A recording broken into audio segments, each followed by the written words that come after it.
मुझे इस पेंटिंग में वापस जाना होगा, वरना मेरा यह शरीर जलकर राख हो जाएगा। मन सुंदर रात। जब अपने ही साथ ना दें और छोटी छोटी चीजों के लिए एक दूसरे को ब्लेम किया जाने लगे तो फिर क्या ही कर सकते हैं। यहाँ पर ऐसा ही हुआ है समर और जूही के साथ। समर और जूही नहार की वजह से छोड़ रहे हैं घर, जिसके बाद एक बार फिर से सारा इल्जाम आ जाएगा यहाँ पर रूही पर।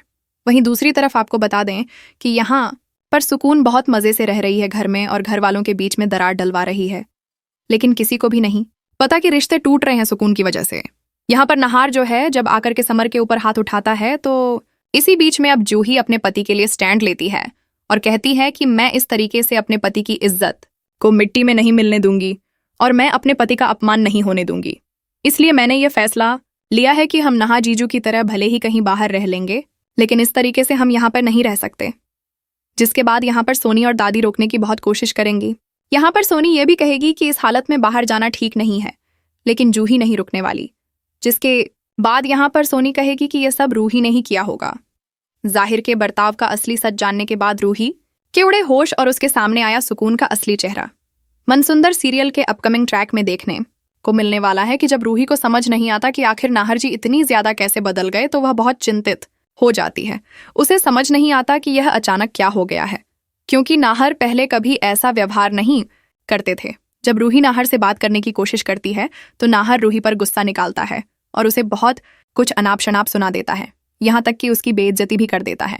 ये देखकर रूही को बहुत बुरा लगता है, लेकिन वह टूटती नहीं, बल्कि वह ठान लेती है कि वह सच का पता लगाकर रहेगी कि आखिर नाहर के साथ क्या हुआ है, क्योंकि वह जानती है कि नाहर ऐसा जानबूझकर नहीं कर सकते।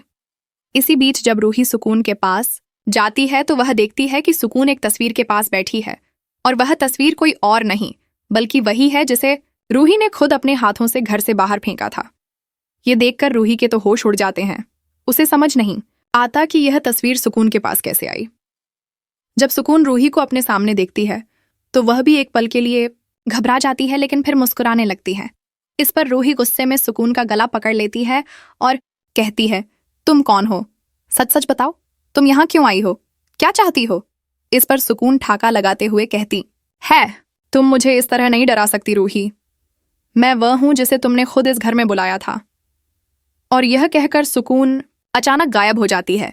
यह देखकर रूही के पैरों तले जमीन खिसक जाती है और उसे अब पूरा यकीन हो जाता है कि सुकून कोई इंसान नहीं बल्कि एक खतरनाक आत्मा है। इसके बाद रूही फैसला करती है कि वह अपने परिवार को इस बुरी आत्मा से बचाकर रहेगी। वह बाबा जी को बुलाने का निश्चय करती है और उनके साथ मिलकर घर में एक बड़ा यज्ञ करवाने की तैयारी करती है ताकि सुकून को हमेशा के लिए इस घर से बाहर निकाला जा सके।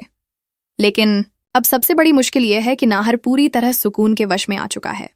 सुकून नाहर से वही करवाती है जो वह चाहती है और इसीलिए हर बार जब रूही कोई पूजा या उपाय करती है तो नाहर अनजाने में उसका काम बिगाड़ देता है। सुकून बार बार अपने जाल से बच निकलती रहती है और कोई भी रूही की बातों पर यकीन नहीं करता। सबको लगता है कि रूही वहम में है, लेकिन अब रूही यह लड़ाई अकेले लड़ने का फैसला कर चुकी है। वह जानती है कि यह जंग आसान नहीं होगी, लेकिन अपने परिवार और नाहर के लिए वह किसी भी हद तक जाने को तैयार है। अब देखना यह है कि क्या रूही उस चुड़ैल सुकून से अपने नाहर को बचा पाएगी और क्या वह इस आत्मा को हमेशा के लिए खत्म कर सकेगी।